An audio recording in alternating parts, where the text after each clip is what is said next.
Here's a little bit of poetry before we start the show. I Need a Man by Clive Sanders.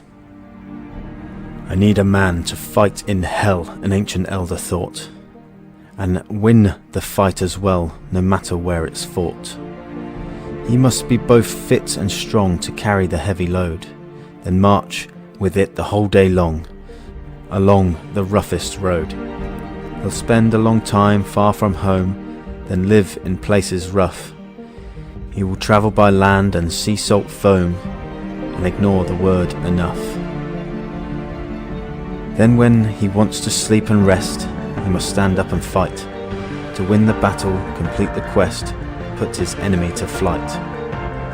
He'll face death, jaw firm set, aware he won't grow old, content that all his needs are met.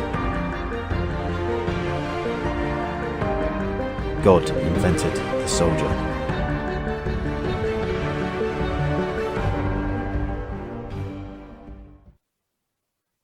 Hey, it's Ash Stafford here, Blue Pigment Podcast. I've just had a fantastic talk with David Brain. Cool guy, ex-Royal Marine, and covered a variety of topics from his rowing club that he's part of, or a gig club, all the way to his service in the Falklands. Really interesting. Stay tuned. You're listening to Blue Pigment Podcast, sponsored by Huscarl. Go to huscarl.co.uk to see some of their fantastic artwork. You can get yourself a custom-made t-shirt, printout, or stickers. The Huscarl were the bodyguards to King Harold. When King Harold was killed, the Huscarl did not admit defeat, and they went on to fight to the death, sticking to their guns and being loyal to what they believed to the end. And that is what Huscarl brand stands for, being loyal to who you are as a person. Go to huscarl.co.uk, that's Huscarl. And when you get to Huscarl and you go to the checkout, use discount code BLUEPIGMENT for 10% off. Follow the you, not the fooler.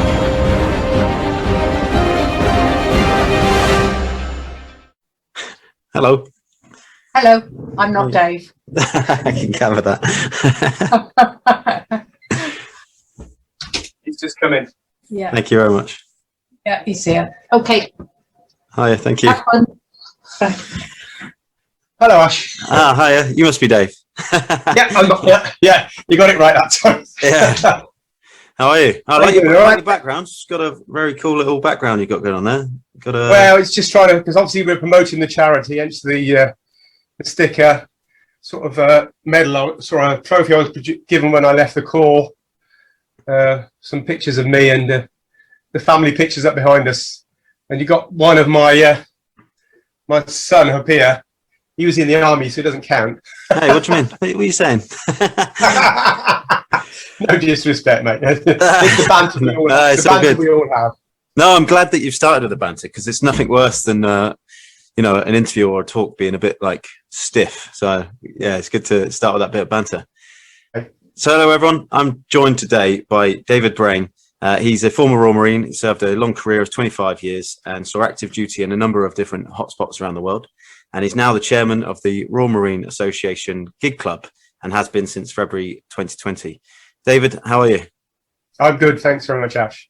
So I'm glad to have you on board today. I know that you've got a single coming out. So talk to us a bit more about the single you've got coming out. Are you the songwriter, the singer, the performer? I'm certainly not the singer. Songwriter, but it was something that came completely out of the blue because during lockdown we occupied our time with the club because we needed to buy ourselves a wooden pilot gig to join the Cornish Pilot Gig Association, which is the governing body for pilot gig racing, so at least we can row in a lot of the summer series regattas and ultimately get the World Championships, which are held on the Isles of Scilly every year. So we needed to buy this gig, which was going to be £15,000. So I basically went on Facebook trying to promote the club and also sort of get funding, basically. So that meant me really enhancing my friend base and then getting people to join the website and the Facebook page to do this. And Susie Stanford from Military Veterans Creative Arts, was one of the people on there, and we just got chatting somehow. I don't know how we got chatting. She says, "Oh, and I'm Susie from Military Veterans Creative Arts. Have you ever thought about doing a poem or song about your club?" And I'm like, "No," but I thought, I'm doing nothing else. Give it a go. So it started from that, really. Yeah, that's perfect. I hold my hands up. I didn't really know what a gig club was until this morning. And obviously it's a rowing club. I've visited Cambridge recently, and there's a lot of rowing clubs down the River Cam. And it's kind of a really good sport to get into physically. These people that I see rowing up and down the Cam all the time, they are in peak performance. So how do you feel like your team and your club are going to fare against some of these well, let's ones put that have it been this around way. a bit longer? Shall we say we're one of the oldest clubs? You have different age categories, and I think you become a sort of a veteran once you're 40. But you go then super vets, and then there's another class which I'm not quite sure, and then we're in the masters category, most of us, because we're above 50.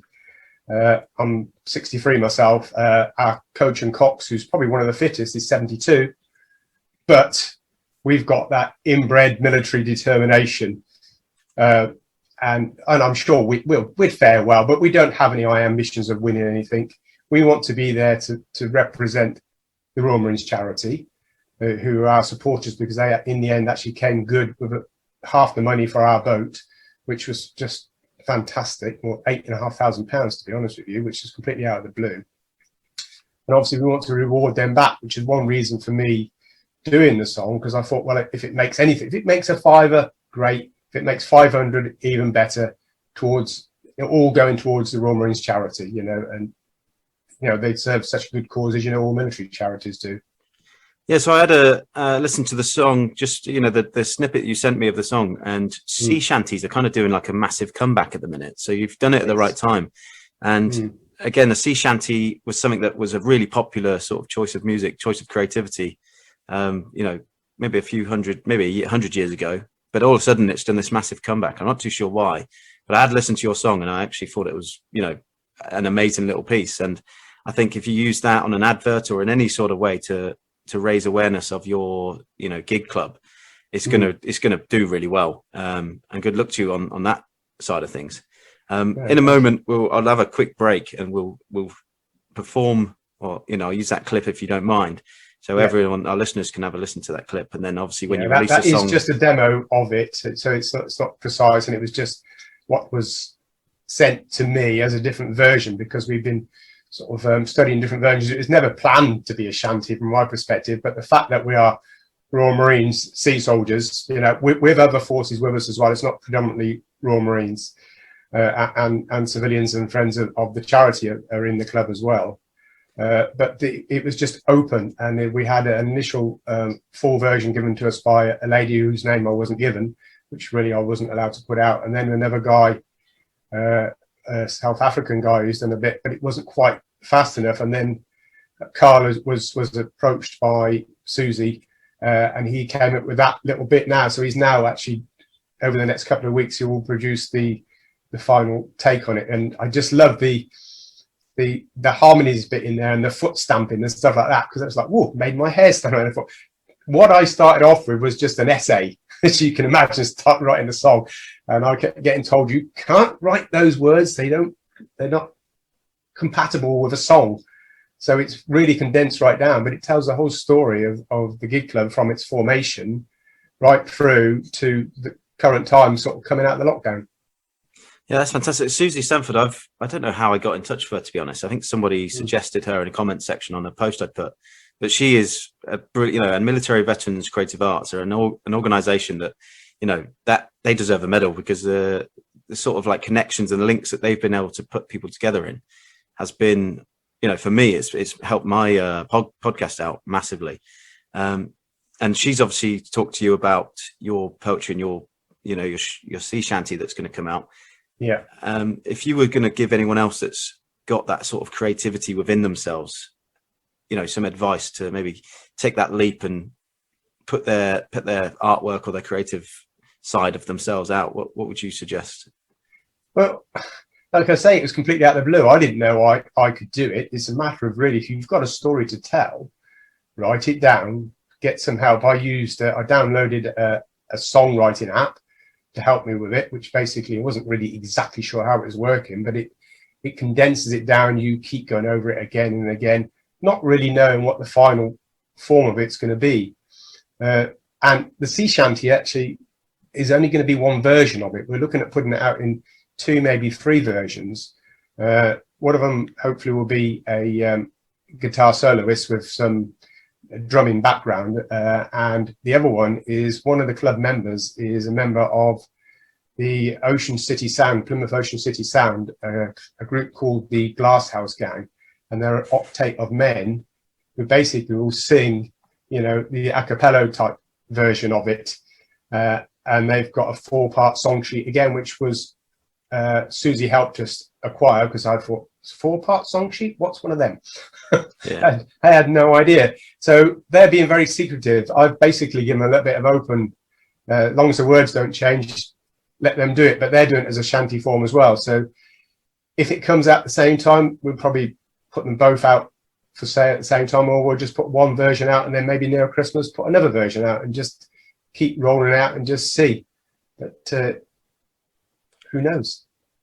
Right, what we'll do is we'll have a short break so that we can tell people, what it is that we're actually talking about. They've heard us talk about your sea shanty. If you want to do a quick introduction, and then after that we'll continue. Okay, so this is a small demo of the sea shanty that we propose putting out and selling on behalf of the Royal Marines charity, and it's sung by Carl Pemberton of Journey South. In the sergeant's mess, spinning a dip, we started a clock for a pilot gig. A forum launched, the word got around, and volunteers were sought and found. We got a long gig in Trafalgar, found its way into the harbor. The coach and cox had a lot to do, turning us into a skillful crew. Back together in the fold, the camaraderie of old. All eyes in the boat, hold the water, forward to race. Hold the water, come on, come on, come on, engine room. Build it, build it, build it. I'll go, slummers, 1, 2, 3. Push with your legs, 1, 2, 3. Long and strong. What could possibly go wrong? Once a Marine, always a Marine. So there you have it. That was the sea shanty. I personally really enjoyed it, even though I'm in parachute regiment and it's all about Royal Marines. There's no with that sort of we talked about the banter beforehand. The way I see it is there's always been this sort of like camaraderie is a what would you call that? Like a bit of camaraderie between the Royal Marines and the Paras, which has always been great. Oh, well, I wouldn't call that camaraderie. I thought a sort of intense rivalry, I'd call it. Yeah. Which is a healthy, intense rivalry. Experienced it on the way to the Falklands. We landed on the Ascension Islands on the way down there, and you had the bootnecks on the beach sunbathing while the Paras were practicing their beach assaults and things like that, and we were just taking the mickey, But it's good, intense rivalry, which really just shows that pride that both the paratroopers and the Royal Marines have in themselves, which I think gets them through major conflicts and campaigns. Well, there's only 3 units that served 3 consecutive tours in Afghanistan, and that was the Royal Marines, the Paras, and the Anglins. So there's a reason why they kept those units coming back to facilitate that role. Is obviously because they're keen and dedicated, warriors. So I think it's a reputation that they have as well, which sort of tends to but put the enemy on edge, I suppose, and maybe make them withdraw a little bit. Who knows? I don't know. Yeah, maybe even giving confidence to the other troops that are in the area as well, knowing that they've got, some dedicated warriors around them, which is absolutely, which is why we put ourselves in these positions. So I don't know if you ever come across the motorbike club, Invictus Motorbike Club, and that is. No, I haven't heard of it though. There's quite a few different motorbike clubs around. Aren't they doing a song as well or something? I'm not sure. That would be quite interesting for me to investigate. I think there is a motorbike section doing something. I'm not sure. I may have got it wrong because I've had so many communications with Susie. She's doing so much. Yeah, she is. Yeah, but Invictus is specifically just for Parachute Regiment and Royal Marines, so it's a combined motorbike club of those two organisations, which is fantastic. You mentioned the Falklands there. I did want to dive into that a little bit. Obviously, you would have been in the Falklands in your youth, and this sort of transition of going from a warfighting soldier warfighting Marine to now singer songwriter creative type. Talk to us about your sort of like journey through Royal Marine to now. Well, it's obviously 25 years, quite a long period of time, really, isn't it? But obviously the major parts. I joined up when I was 6 weeks out of school. I think the reason for joining up was I had 4 sisters and I needed to get away from home. But that was more by accident as well, because I went along to the Army Careers Office ready to sign up, and Royal Marines Colour Sergeant turned up outside and sent me off to get some keys cut and told me to go through the office at the back. And I went home having told my parents that I joined the Royal Marines. And like, what? But yeah, so joined the Royal Marines, went to 4-5 Commando up in Arbroath, and just turned 18 and straight off to Belfast, Northern Ireland. So a quick intro, basically. Then I was 24 when I went to the Falklands. Received a letter on the Ascension Line on the way down there from my wife saying that she was pregnant. So I was very determined from that to come back, obviously in one piece. And my son was then born in November 82. So, wow. Yeah. So I was basically based mainly in Ajax Bay, obviously witnessing a few of our ships going down, which always it's hard. I was actually sat in a bunker right next to the green and red life machine, the field hospital, when we had 5 bombs dropped on us, and a couple of guys were lost there, which sadly came through that. And I think it all hit home on the ships on the way back, really. Went on through my career, did a tour out in Cambodia, working for the United Nations as a United Nations military observer during the time of Pol Pot, just after he fled. And we were there to supervise the elections, really. And all the time we were there, we were under threat from the Khmer Rouge, who basically, and we weren't armed. We had Bulgarian soldiers who basically were given a pistol or a rifle the week before and sent out to be our protection. So it was quite a dodgy situation working on the Vietnam-Cambodia border with death threats from the Khmer Rouge. Working multinational, but great experience. Really did enjoy it. And actually, just returned just before lockdown last year. My partner Linda and I returned from having a visit there to the same location where I worked, which has completely changed in 31 years. What was jungle all the way up the Mekong River now is grain fields and rice fields. What was a old car ferry is now a huge modern suspension bridge, etc. And we met our guide in Phnom Penh, the capital of Cambodia, and he basically said, "Have you been here before?" And I said, "Yes, 31 years ago." And he went, UNTAC, which is the United Nations Transitional Authority in Cambodia. And he shook my hand. He said, "This country wouldn't be what it is now if it wasn't for you guys then." That's fantastic. So he was taking me to the palace in Phnom Penh, introduced me to all the guards in the palace, in the royal palace. Which is quite good. That is fantastic. In that you get that feeling of you've done it. You've done the good job. You've done the right job. And I suppose you probably would have got that from the Falklands as well, because all the Falkland Islanders. I was there 2019 during the victory ceremony, the 37th year anniversary, and they were still absolutely over the moon, celebrating. Fireworks, big massive parties in the street. Still really fresh for them, and they still really appreciate the dedication of the troops that were in the Falklands at the time. And did you get to experience any of those parties on the after the victory? And Well, I when you got to the actually UK? experienced the very first anniversary of the Falklands in the Falklands at Government House with my medal being presented by Rex Hunt.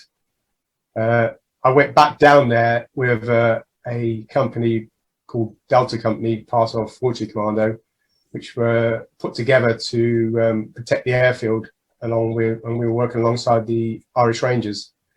But Rex Hunt, the governor, basically wanted his Royal Marines to protect his airfield. So this is why we went down there.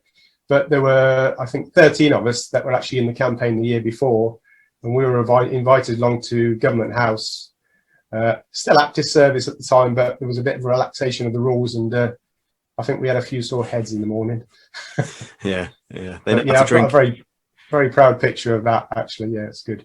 Falklanders know how to drink. They are... Oh. Yeah, there's not much else to do. No, that's true. Yeah. Beautiful part of the world, though. So during my time down there, obviously just on a RIC tour, so a Roman Infantry Company tour, we just go down there to, a show of force, really, to ensure that that situation doesn't happen again. And I remember driving past Mount Harriet and looking up at that and thinking, my God, that place is a sight. It's an absolute monster of a mountain. And it looks, I remember looking at it, thinking it looks like a dragon has died on the top of this mountain. There's like its backbone, like if you imagine the backbone of a dragon, all these sharded rocks being its spine sticking out. And the thought of, people attacking that was absolutely phenomenal. Especially when you're assaulting uphill and against dug-in forces. Yeah. It doesn't seem possible, does it? No, an absolute amazing thing that British troops did in the Falklands at the time, and the Falklanders, like I said, are still very grateful. How was when you arrived back in the UK? How was that? Well, it's a bit sort of more muted than most, because we actually sailed back to Ascension Islands, then flew into Brize Norton and arrived at 2:00 in the morning. But saying that, all the wives and girlfriends and family were in Brize Norton, apart from my own wife, because she was on a train back down from Arbroath in Scotland. So one of my friends' wives gave me a very, very nice greeting. But we actually drove down then on the 303 from Brize Norton down to Plymouth, and through all the villages we went through at sort of 3:30, 4:00 in the morning. The streets, there were people out there lining the streets and clapping and waving and stuff like that. And it just, you couldn't sleep on your way home, even though you were exhausted, because the elation and the experience and the welcome was just overwhelming. Absolutely fantastic. Yeah, that must have been great. I always wonder if there'll ever be a time that, my generation can go back to Afghanistan and do a battlefield tour of Afghanistan. But that's probably at the moment a very long way off of that ever happening. But it'll be nice. If you've heard the news this morning, it's a long way off, definitely, because there's a lot going on. The Taliban are rising up again, so it's a bit sad. But yeah, it's the 40th anniversary of the Falklands next year, so hopefully there's a lot going on. Yeah, I hope so. So we've talked about your sea shanty, we've talked about yourself and your journey. Where can we find your sort of work and the gig club and all the information on that side of things? Well, it's quite simple. We've got a fairly well established and really good website page, which if you basically put in RMA Gig Club, it will come up. On there, we've got all the information about the club, about our training sessions, our links to the charity, what subs we pay, our club constitutions, everything you need to see. And also we've got a fairly well established Facebook page as well. And again, it's just a matter of searching for RMA Gig Club, and it's all on there with a few videos and stuff, and just seeing how skilled or not, depending on whether you're a gig rower or not, we might look in some of the videos. But like I say, we've been formed 2 years now, and we've only been involved in 3 regattas. And if it wasn't for COVID, we'd probably end up doing 15, 20 regattas a year. So it just shows how it's had that knock-on effect. We got those 3 regattas in basically over the winter series, which is something that's out outside of the summer Cornish Gig Pilot Association, because these are just held locally within the Plymouth area. And we've got something like 8, 9 clubs around here. So we just get involved in sort of once a month, once every 3 weeks, weather dependent. Obviously that affects it a lot.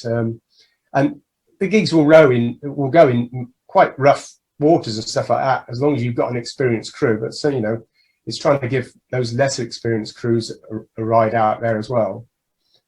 And that basically is there to motivate you and keep you going, and really carry on trying to bring in people to join the club. You know, for instance, this morning we went out this morning. We stood there, unveiled our gig, and this lady walked up and said, "Excuse me, you know, any chance we can join you?" And this is her and her colleague, who is a former Navy guy with Alzheimer's. And we want to be seen to be trying to incorporate people of all abilities, currently above the age of 18 because of insurance reasons, and basically the skills or the allowances we have within the club to sort of bring in children. We can't really do that just yet because obviously money's been a bit of an issue.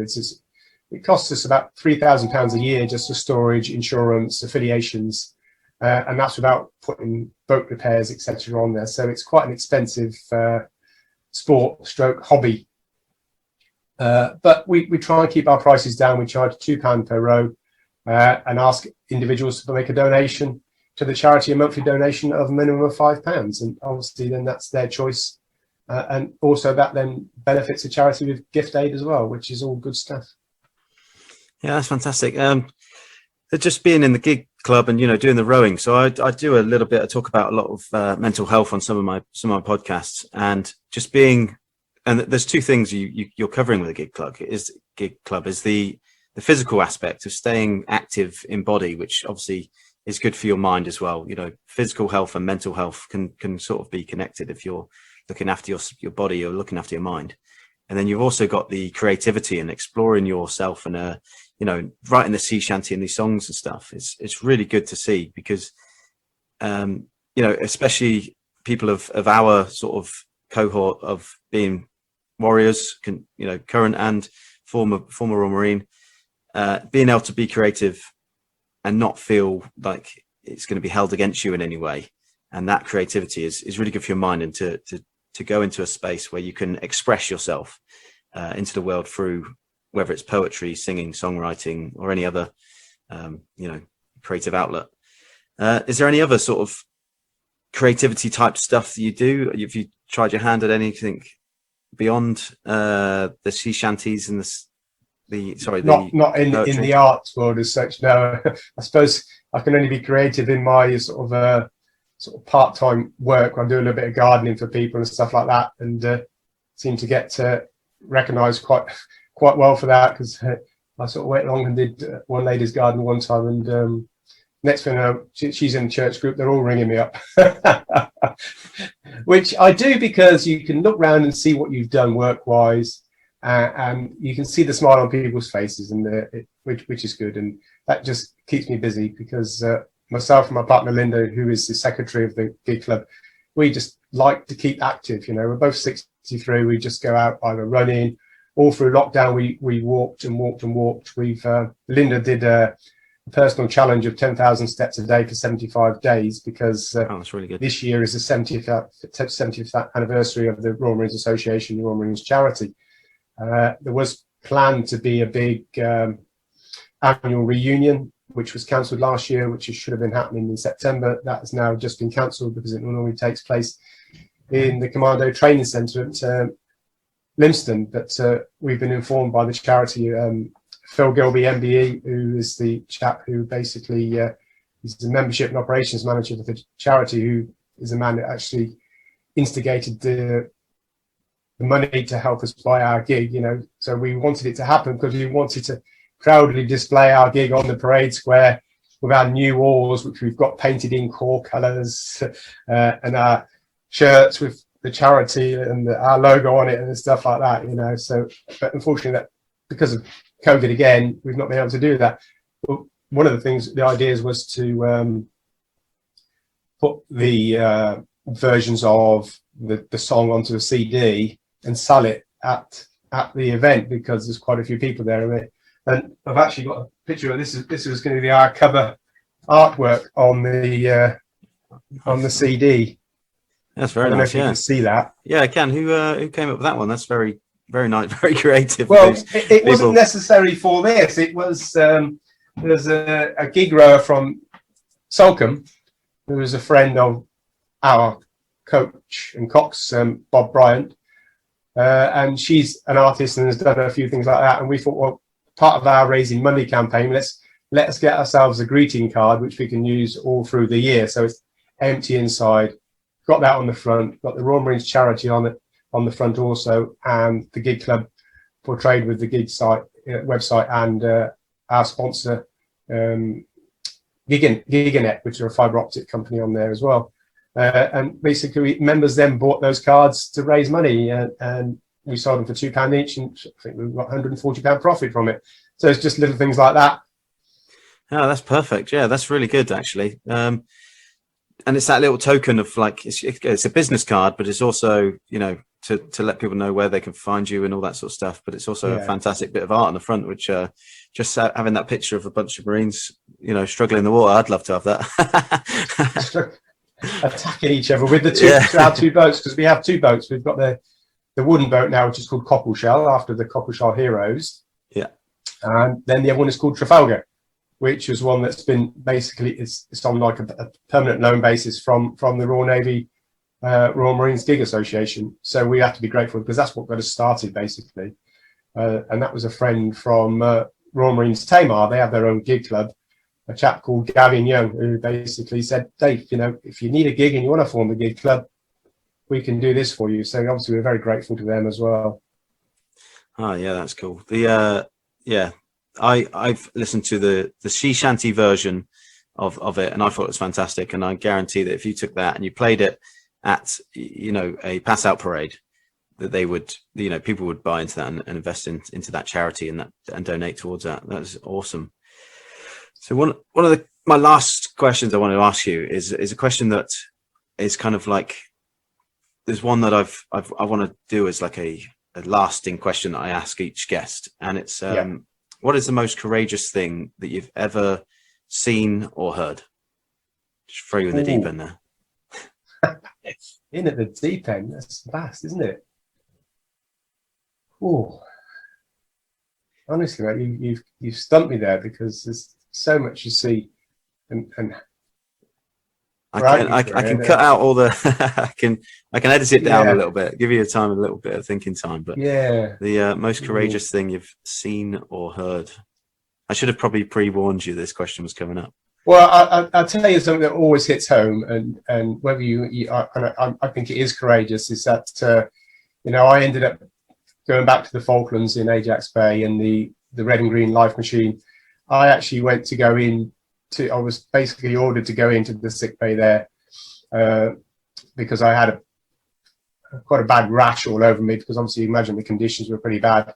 And I was greeted by Doc Jolly, who rest in peace, Doc Jolly, who was running this, and I saw what I saw inside, you know, and smelt the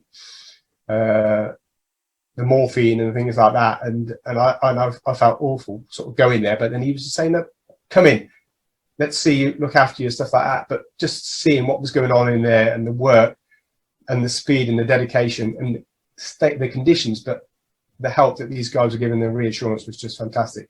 I think that to me is probably one that does stick out, to be honest with you. I've never really thought of it in that way. It's just been a memory in my head. I suppose in a person in a situation, in the scenario that you've been in, to actually pick one courageous situation out of, you know, or thing you've seen or heard, is probably quite difficult, because obviously, especially in the Falklands, there was so many people being courageous, you know, throughout that period of time. So yeah, I threw you in the deep end, but thank you for your answer. That was a good one. The medics that were out in the Falklands obviously did worth their weight in gold. Absolutely. Oh, and the same in Afghanistan. Absolutely worth their weight in gold. Yeah. Just gets to show you could appreciate other units that, you know, may not be your unit, that do a fantastic job in the forces. Yeah. So I want to end on anything else that you want to talk about or add. Not a lot, really. I just like to praise the Royal Marines charity, because they are doing an amazing job. They don't only just support service veterans and serving members, you know, they also support all the core sports for within the serving corps now. and also the families. They also support, obviously, us, like I've said, with that grant.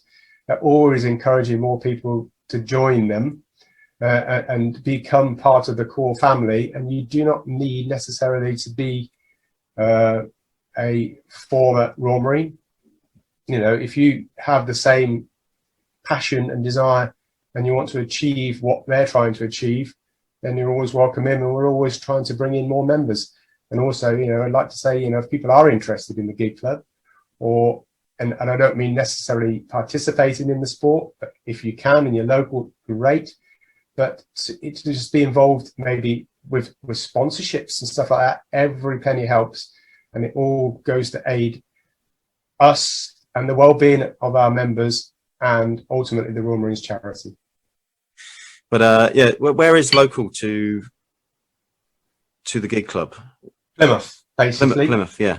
Yeah, we're right on the edge of Plymouth Sound. We're at a place called the Mountbatten Water Sports Activities Centre. It's all on the website, isn't it? I did see that, yeah. It's all on there, yeah. And we actually share with another Gig Club who have been absolutely fantastic for us. They're purely, I say purely racing. They aim to build racing crews, and then you have a dedicated crew per boat. And whereas we just turn up with 6 people and jump in the boat. Yeah. So, you know, obviously they've got that dedication that makes all the difference. But they've been really helpful for us. They've allowed us to share the same lockup, to move into the same site as them, which, you know, because we have a different cohort of people, a different audience base, as in ex-military or even serving military, which, to be honest with you, we haven't got any serving military at the moment. We had one, but she's now over near Japan on board her ship. So that's obviously not happening at the moment. We've got a new ladies captain. Yeah, everyone's welcome to come down, you know, but they've just been great. And the Plymouth Sound, I don't know if you've seen Plymouth Sound, but it's a fantastic arena because we have the option of coming out and then rowing up the Catwater, which is a river that goes up the River Plym, or we can go out into the Sound, which the conditions can change just like that. You know, like if you've been walking on Dartmoor or anywhere like that, you know, the fog can come in, the wind changes direction, the waves pick up. The tides make a huge difference there as well. So it's a great training ground. And if nothing else, it's quite exhilarating just going out and rowing. Like this morning, we've decided that Sunday mornings would just be leisure rows. For those people who really don't feel that they can race, perhaps because they haven't got the fitness or they don't think they've got the skill level there at the moment. But that will come the more they row. But we rode 7.5 kilometres in an hour this morning, and they did really well. And it just brings people's confidence up, you know. So it's lovely. And I think you mentioned before about the activity, doing an activity and well-being. That is just so true. And one of our members, he's only rode with us about 3 times. He said, Dave, it's just so great just to be there and have that banter without any fear of repercussion from what you're saying. You know, the military sort of banter that you give people, which can be shunned upon by a lot of the modern society now, you know, without sort of putting any sort of blocker on things and stuff like that. But it just gives you a sense of freedom, and that camaraderie just comes back. You know, I left 20 years ago, and the camaraderie, the bond that you seem to have. Yeah, it's absolute brotherhood, really, isn't it? It is brotherhood. It definitely is, mate. It definitely is. You know, and I certainly feel that. I feel elated. That's the word for it, elation. Yeah. Yeah, so she's putting my dinner out now. So, so I was sort of brought up in North Devon, sort of Barnstable area. Oh, okay. Braunton. So I know Chivner quite well up in North Devon, and that was RAF then, wasn't it? Yeah, back in the day. It's now a Royal Marine Barracks. It's the Commander Logistics Regiment, which is one of my main units. Really, that's what I was with, the Commander Logistics Regiment in the Falklands. Oh, okay, yeah. So So I grew up having a lot of Royal Marine friends, and the reason I joined the Paras is because obviously I wanted to move away from my village and my sort of upbringing, and go somewhere else. But yeah, so I've got a lot of friends in Royal Marines, a lot of time for the Royal Marines, because they have that same banter, that same ethos, that brotherhood bond.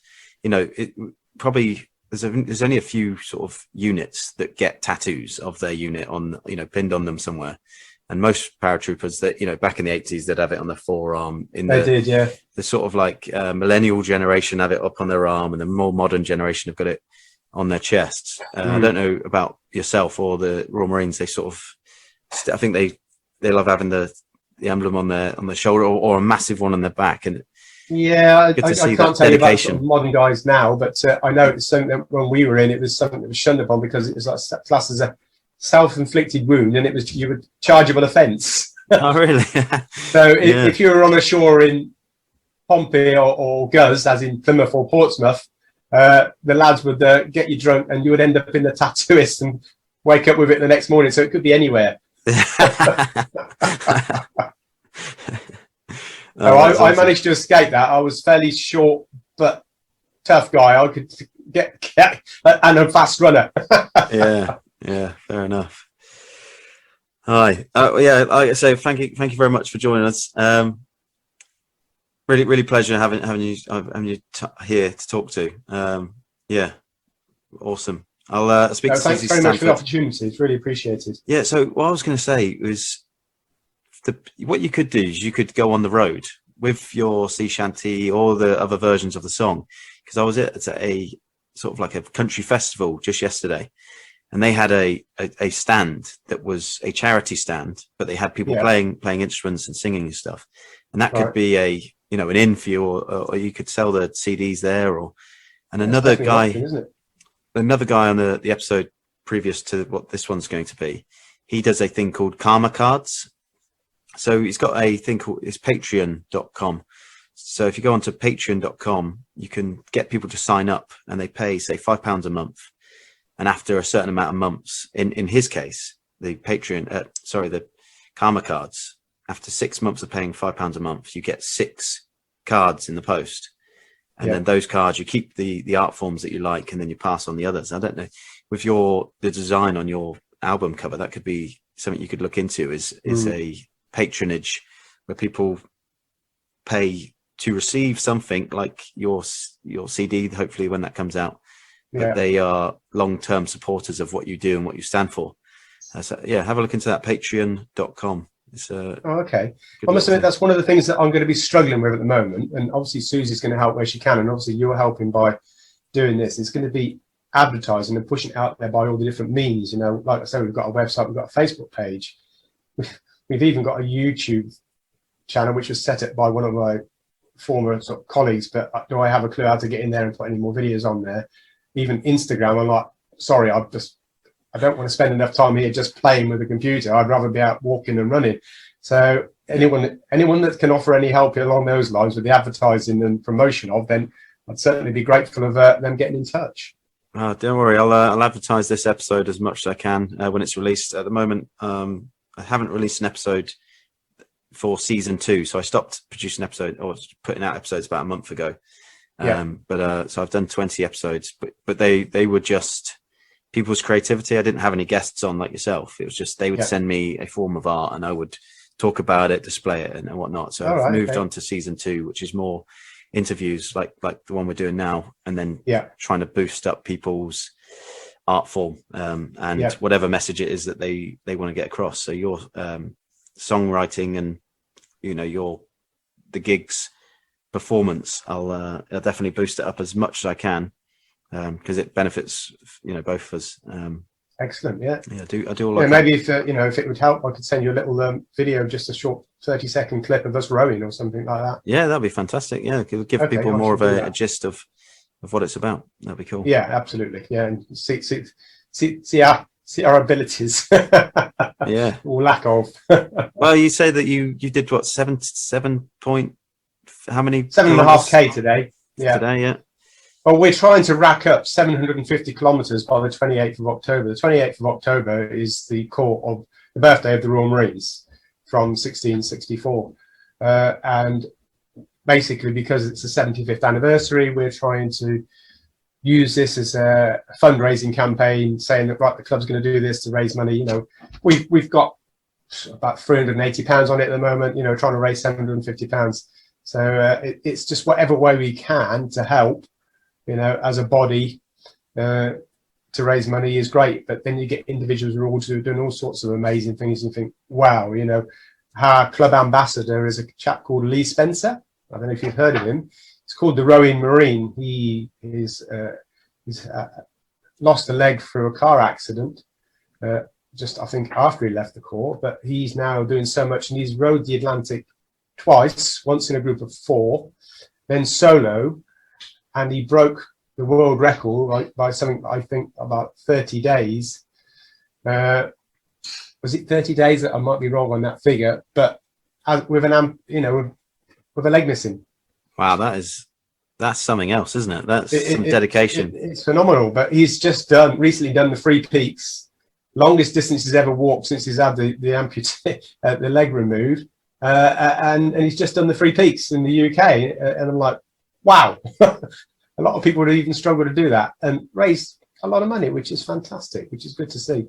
That's that mentality. So there's a little bit of peripheral stuff. It's a little bit on the side, but what we found from our fundraising campaign is that a penny here, £20 here, it all adds up. Yeah, that's what you need. It's just that little bit that people are, even if it's just £1, if just £1 that somebody puts in a pot every, yeah, absolutely, and you get 100 people, it's £100. So yeah, absolutely. Well, we're doing, the partner Linda, she's basically asking people for donations, as in gizzits. They give you things like sort of wetsuits and just a mug or something like that, and we sell them on Facebook Marketplace. And since we started doing this, which I think was probably about 15 months ago, she's raised £860. Wow. Which is just phenomenal. And a lot of people will say, like, I sold a stack system the other day for £30, and they said, since it's for the charity, here's another £10. So it's like, yeah, you get those good. You should hopefully get those long-lasting fans of the gig as well that will, that may contribute a monthly amount. That would be the ideal, wouldn't it? And then we've got former members who have left us now who actually are still contributing to the charity. Which is great. And what they do, they contribute to the charity. And if then in the future we do need a bit of money because we're short at any stage until we recoup, the charity will then help us out, which is just fantastic. Yeah. And some people are more financially blessed than others, and they'll be able to, maybe even be your sponsor. That'd be fantastic. You could find through the music, you might be able to find someone like that. Well, absolutely. We have got a very good sponsor called Giganet, which is a fiber optic company, and chap called Andrew Skipsey, who was a former Royal Marine, runs that company. So they sponsor us by a sort of a monthly contribution, and if they should get some contracts in the Plymouth area, we could get a little bit more money from it. But they're moving from Portsmouth towards the Plymouth area now, so we haven't actually seen any fruits of that. But we're optimistic. And then we've got a few other small sponsors like AJ Locksmiths, which is again former Royal Marine that runs that chap called Ronnie Regan, and then Rocky O'Brien, who the whole world knows. Rocky is one of those characters you have within a corps. He runs his own cleaning company, and also TK Maxx recently have just given us a grant of a community grant of £500 to support the veterans group as well, and our gig club specifically. That's awesome. Yeah, that's amazing. Well done. That's a really great achievement. That's especially you've with the chairman February 2020. Make those those leaps is good. Yeah, absolutely. It's not just me; it's a team effort, and a lot of it was laid down by the initial chairman and some of the members then who have since left, because obviously you're never going to keep perfect continuity all the time. But so it's not just me; it's the whole team. It's been an absolute pleasure to have you on. Thank you again. I'll say goodbye now, but I look forward to getting this episode out, and I'll tag you in everything that I do put out. Lovely, mate. Thanks very much for that. Cheers, much David. Appreciated. Yeah, speak to you soon, mate. And you. Cheers. I feel absolutely blessed to have talked to David then. What a humble man. Has been through some stuff in his life, I'm sure. But it's great to talk to him about, what he's got going on with this single he's about to release. And it's all in aid of the Royal Marines charity and to help with the Royal Marines Association Gig Club. Absolutely phenomenal guy. It's not every day you meet somebody that's spent their life dedicated to the benefits of other people. And that's what this David sounds like. So thank you for coming on the show, David. And I look forward to when your song is released. And like I said, I'll put it out there as much as I can. And for those of you that are listening, please do the same. Let's help each other out. Let's keep this brotherhood and this bond, this family sort of, military family going, and help each other out. And let's make Dave famous. Anyway, stay tuned for next time. See you soon. The opinions or views expressed on this podcast are solely of my own or the guests and do not represent the opinions or views of anybody else or the Ministry of Defence.